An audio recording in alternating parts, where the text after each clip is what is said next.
नमस्कार साथियों, कक्षा 12 एनसीईआरटी राजनीति विज्ञान को लेकर एक बार फिर हम आपके सामने हाजिर हैं।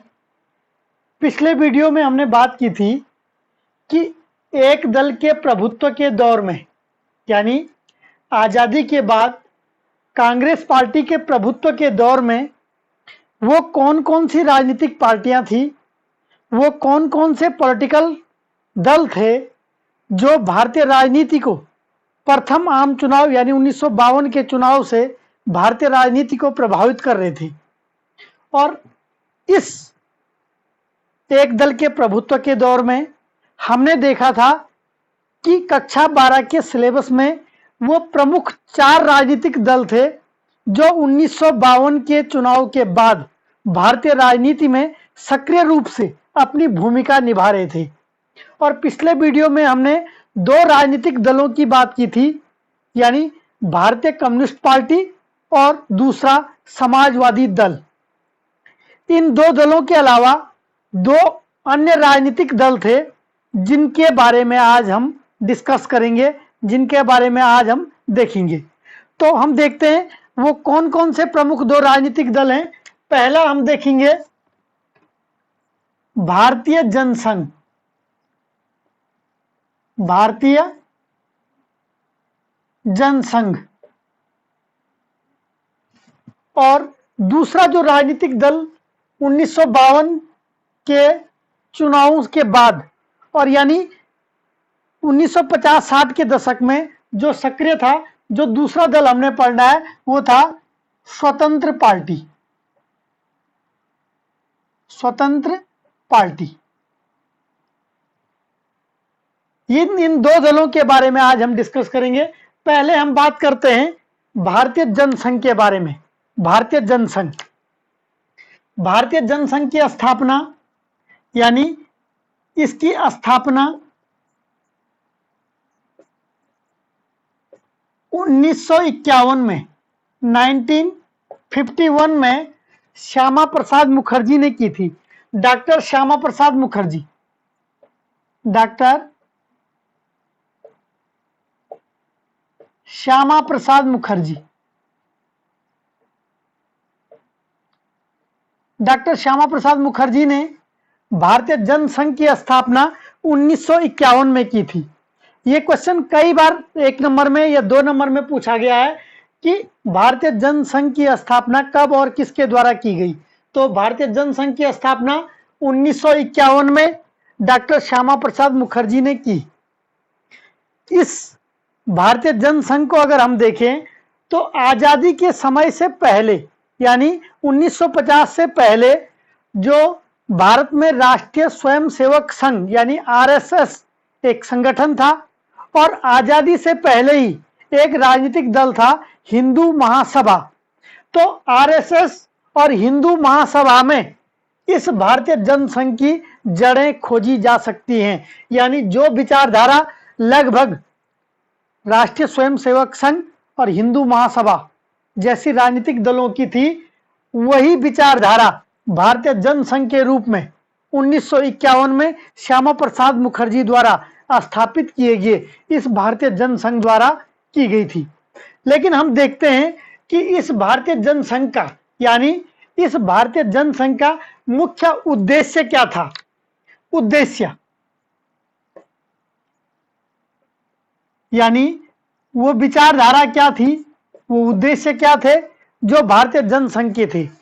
इस भारतीय जनसंघ का मुख्य उद्देश्य था एक देश एक भाषा, यानी देश एक होना चाहिए, एक देश एक भाषा। यानी इन्होंने अंग्रेजी के स्थान पर हिंदी के विकास पर ज्यादा जोर दिया। एक संस्कृति यानी भारतीय संस्कृति के पुनरुत्थान पर इन्होंने महत्वपूर्ण जोर दिया। और इसके अलावा एक अखंड भारत, अखंड भारत, अखंड भारत का उद्देश्य को लेकर ये राजनीतिक दल मुख्य रूप से अपनी गतिविधियों को आगे बढ़ाता था। यानी अखंड भारत के रूप में इन्होंने यहां तक बात की कि भारत और पाकिस्तान को एक बनाकर एक देश के रूप में इसको देखा जाए, एक राष्ट्र के रूप में इसको देखा जाए। ये इस राजनीतिक दल के प्रमुख उद्देश्य थे। इसके बाद हम देखेंगे कि वे कौन कौन से लीडर थे, यानी वे कौन कौन से नेता थे, वे कौन कौन से लीडर थे जो इस भारतीय जनसंघ को नेतृत्व प्रदान कर रहे थे। तो इसमें हम देखें कि प्रमुख रूप से डॉक्टर श्यामा प्रसाद मुखर्जी के अलावा, डॉक्टर श्यामा प्रसाद मुखर्जी तो इसके संस्थापक और अध्यक्ष थे ही, इसके अलावा बलराज मधोक,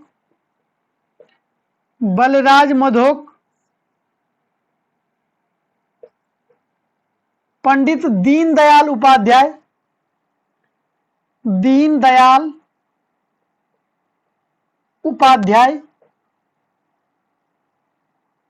ये वही दीनदयाल उपाध्याय हैं जिन्होंने इस भारतीय जनसंघ को एक विचारधारात्मक आधार दिया और इनका एकात्म मानववाद इंटीग्रल ह्यूमैनिटी का जो सिद्धांत है, ये पंडित दीनदयाल उपाध्याय द्वारा दिया गया। ये प्रमुख नेता थे उस समय। इसके बाद इस भारतीय जनसंघ के साथ अटल बिहारी वाजपेयी, लाल कृष्ण आडवाणी जैसे नेता भी, उसके बाद नानाजी देशमुख जैसे नेता इस राजनीतिक दल के साथ जुड़े हुए थे। अब हम देखते हैं कि इस भारतीय जनसंघ का राजनीति के क्षेत्र में इनकी क्या भूमिका रही, यानी भारतीय राजनीति को इन्होंने कब और किस प्रकार प्रभावित किया। इस भारतीय जनसंघ ने 1952 के प्रथम आम चुनाव में मात्र 3 सीट लोकसभा की जीती। मात्र 3 सीटों पर यह पार्टी 1952 के प्रथम आम चुनाव में सफल हो पाई। उसके बाद 1957 के द्वितीय आम चुनाव में भारतीय जनसंघ लोकसभा की 4 सीटों पर ही विजय प्राप्त कर सका और इस प्रकार भारतीय जनसंघ को अन्य छोटी राजनीतिक दलों के रूप में इसको जाना जाने लगा। लेकिन 1967 के जो चौथे आम चुनाव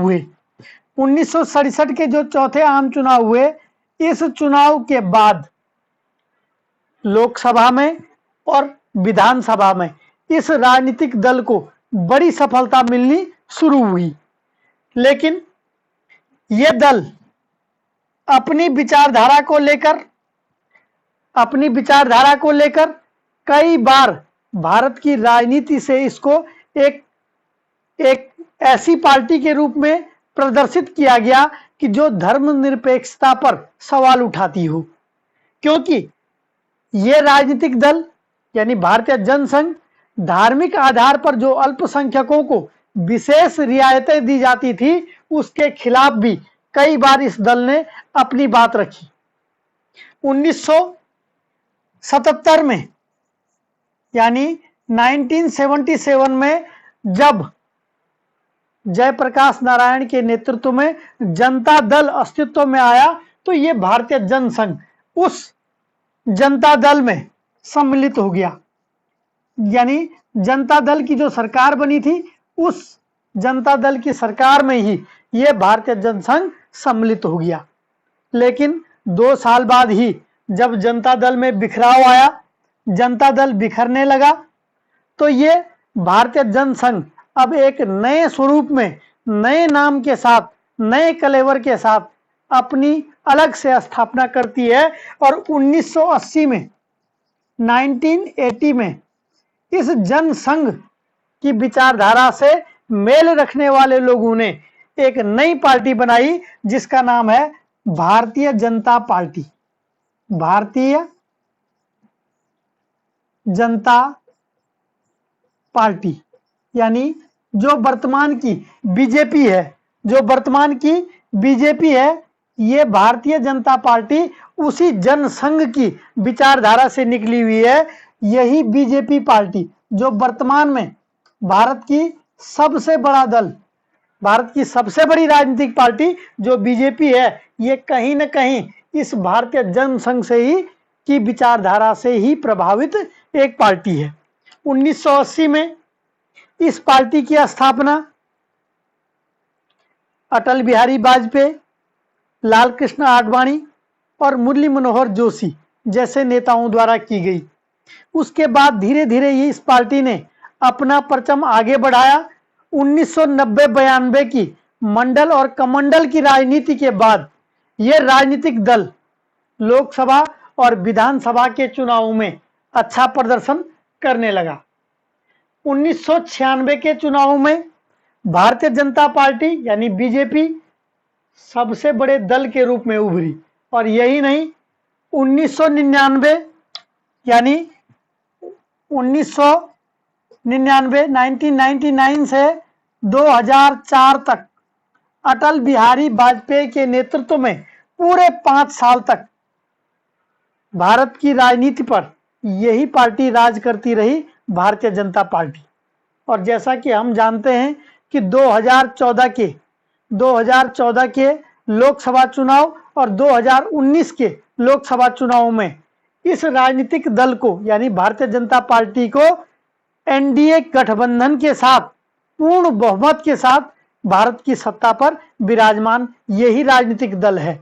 और वर्तमान में भारत के प्रधानमंत्री श्री नरेंद्र मोदी जी और अमित शाह जो गृह मंत्री हैं भारत के, उन दोनों के कुशल नेतृत्व में ये भारतीय जनता पार्टी बीजेपी एक ऐसे दल के रूप में उभरी है जो भारत में सबसे बड़ा राजनीतिक दल है। और कहीं ना कहीं ये भारतीय जनता पार्टी 1951 में श्यामा प्रसाद मुखर्जी के भारतीय जनसंघ से ही प्रभावित एक राजनीतिक दल है। इस भारतीय जनता पार्टी ने अपने प्रमुख 3 एजेंडे रखे हैं, जिनमें 2 मुद्दों को इन्होंने पा लिया है। 3 एजेंडों में पहला था जम्मू कश्मीर की विशेष स्वायत्ता को, यानी जो अनुच्छेद 370 था उसके तहत जम्मू कश्मीर को एक जो विशेष स्वायत्ता दी जाती थी, उसके खिलाफ इस भारतीय जनता पार्टी ने और पहले भारतीय जनसंघ ने, दोनों ने इस अनुच्छेद 370 की विशेष स्वायत्ता के खिलाफ आंदोलन चलाया था। और जैसा कि हम जानते हैं कि इसी राजनीतिक दल ने जो विशेष नारा दिया था कि एक देश 2 विधान 2 प्रधान और 2 निशान नहीं चलेंगे, और इसी को देखते हुए 2019 में जम्मू कश्मीर पुनर्गठन के तहत जम्मू कश्मीर की अनुच्छेद 370 के तहत या 35A के तहत जो विशेष रियायत जम्मू कश्मीर को दी जाती थी, उसको समाप्त करते हुए जम्मू कश्मीर को 2 केंद्र शासित प्रदेशों में विभाजित कर दिया। दूसरी जो इनका प्रमुख मुद्दा था, दूसरी जो प्रमुख मांग थी, वो थी अयोध्या में राम मंदिर का निर्माण। और हम जानते हैं कि भारत के सर्वोच्च न्यायालय यानी सुप्रीम कोर्ट के फैसले के बाद जम्मू कश्मीर में अयोध्या में राम मंदिर का निर्माण का कार्य शुरू हो चुका है। और तीसरा इनका प्रमुख मुद्दा है कि भारत के संविधान का जो अनुच्छेद 44 है, अनुच्छेद 44 है नीति निर्देशक तत्व के तहत, जिसमें यूनिफॉर्म सिविल कोड यानी समान नागरिक सिविल संहिता की जो बात की गई है, वो अब इनका एक तीसरा प्रमुख मुद्दा है। तो इस प्रकार भारतीय जनसंघ के बाद भारतीय जनता पार्टी आज के रूप में, आज के समय में इसी भारतीय जनसंघ से प्रभावित पार्टी है। और हम जानते हैं कि इस भारतीय जनसंघ के जो संस्थापक और अध्यक्ष थे डॉक्टर श्यामा प्रसाद मुखर्जी, वो भारत में संविधान सभा के एक सदस्य भी थे, नेहरू मंत्रिमंडल में शामिल एक मंत्री भी थे, और जम्मू कश्मीर को विशेष स्वायत्ता और पाकिस्तान के साथ भारत के संबंधों को लेकर इन्होंने नेहरू मंत्रिमंडल से इस्तीफा दे दिया था। और जम्मू कश्मीर में इसी बात को लेकर आंदोलन के तहत इनको गिरफ्तार किया गया और 1953 में 1953 में हिरासत में ही डॉक्टर श्यामा प्रसाद मुखर्जी की मौत हो गई थी। तो ये था पहला दल भारतीय जनसंघ। अब हम बात करते हैं दूसरा जो राजनीतिक दल है वो है स्वतंत्र पार्टी। स्वतंत्र पार्टी, इस स्वतंत्र पार्टी की स्थापना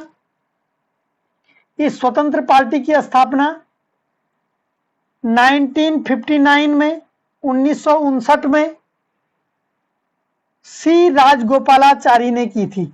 चक्रवर्ती राजगोपालाचारी,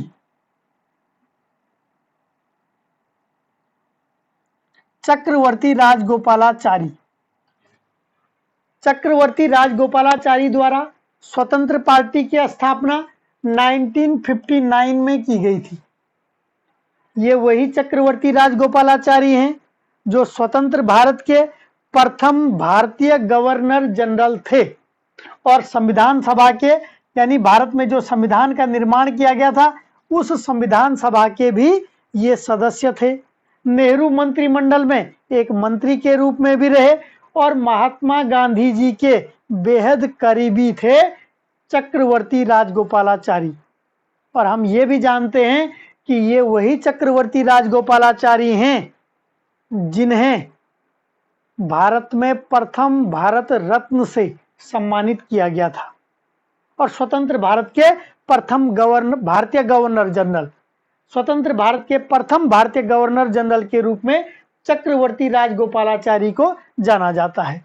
तो चक्रवर्ती राजगोपालाचारी द्वारा 1959 में 1959 में स्वतंत्र पार्टी की स्थापना की गई थी। इस पार्टी का उद्देश्य क्या था? क्या उद्देश्य था इस पार्टी का? क्या विचारधारा थी इस पार्टी की? इस पार्टी का प्रमुख उद्देश्य था मुक्त अर्थव्यवस्था। मुक्त अर्थव्यवस्था यानी जब कांग्रेस पार्टी ने अपने आवड़ी अधिवेशन के बाद समाजवादी स्वरूप की अर्थव्यवस्था बनाने का प्रयास किया तो इस पार्टी ने विरोध किया कांग्रेस की समाजवादी व्यवस्था का और मुक्त अर्थव्यवस्था में विश्वास किया। मुक्त अर्थव्यवस्था यानी उत्पादन और वितरण के साधनों पर सरकार का स्वामित्व न होकर निजी हाथों में अर्थव्यवस्था को रहने दिया जाए, यानी मांग और पूर्ति के माध्यम से अर्थव्यवस्था को चलने दिया जाए। और निजी संपत्ति का रखरखाव, जमींदारों का पक्ष, देसी रजवाड़ों के राजाओं का पक्ष इस पार्टी ने लिया। इस पार्टी में प्रमुख नेता कौन कौन थे? प्रमुख नेता जिन्होंने इस दल को नेतृत्व प्रदान किया, इस दल में चक्रवर्ती राजगोपालाचारी के अलावा जी.एन. रंगा, के.एम. मुंशी,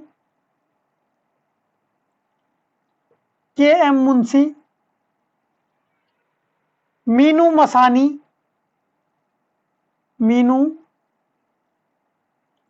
मसानी इस दल में प्रमुख नेता थे। 1959 में यानी 1959 में इसका गठन किया गया। जी.एन. रंगा, के.एम. मुंशी और मीनू मसानी इस दल के प्रमुख नेता थे। इस दल के प्रति यानी मुक्त अर्थव्यवस्था के कारण जो भारत के बड़े बड़े उद्योगपति, भारत के बड़े बड़े जमींदार इस दल के प्रति आकर्षित हुए, क्योंकि इस दल ने जो सहकारी कृषि था उसका विरोध किया, जो भूदान आंदोलन चल रहा था उसका विरोध किया, बड़े बड़े जमींदारों का पक्ष लिया, देसी रजवाड़ों के राजाओं का पक्ष लिया और निजी संपत्ति का पक्ष लिया। यानी जो सरकार कराधान करती थी, यानी सरकार जो टैक्स लगाती थी उसका भी इस दल ने विरोध किया। तो टैक्स का विरोध करने के बाद बड़े बड़े जमींदार और पूंजीपति निश्चित तौर पर इस दल के प्रति आकर्षित हुए, लेकिन एक विशेष काडर न होने के कारण, अपना विशेष राजनीतिक संगठन न होने के कारण इस दल को उतनी सफलता नहीं मिल पाई और चक्रवर्ती राजगोपालाचारी जी के जाने के बाद इस दल को भी कोई विशेष सफलता नहीं मिली। लेकिन ये दल जो मुक्त अर्थव्यवस्था, जो वर्तमान समय में जो उदारवादी राजनीतिक पृष्ठभूमि भारत की 1991 के बाद बनी है, तो कहीं न कहीं इस दल ने उस समय यानी आजादी के कुछ सालों बाद ही इस मुक्त अर्थव्यवस्था की बात इस दल ने कर दी थी। जो आज वैश्वीकरण की भूमिका है, उस दल ने उस समय बता दी थी। और इस दल ने यहाँ तक ये भी कहा कि भारत को जो गुटनिरपेक्षता की नीति है, उसका विरोध किया इस दल ने। इस दल ने भारत जो सोवियत संघ की मित्रता कर रहा था, उसका भी विरोध किया और कहा कि भारत को संयुक्त राज्य अमेरिका की तरफ अपनी अर्थव्यवस्था को ले जाना चाहिए, और अमेरिका का पक्ष ही इस दल ने लिया। तो ये प्रमुख दो राजनीतिक दल थे जिनकी बात आज हमने करी, और यहाँ पर हमारा एक दल के प्रभुत्व का दौर, ये चैप्टर समाप्त हो जाता है। इसके बाद हम अगले चैप्टर में मिलेंगे। तब तक के लिए धन्यवाद।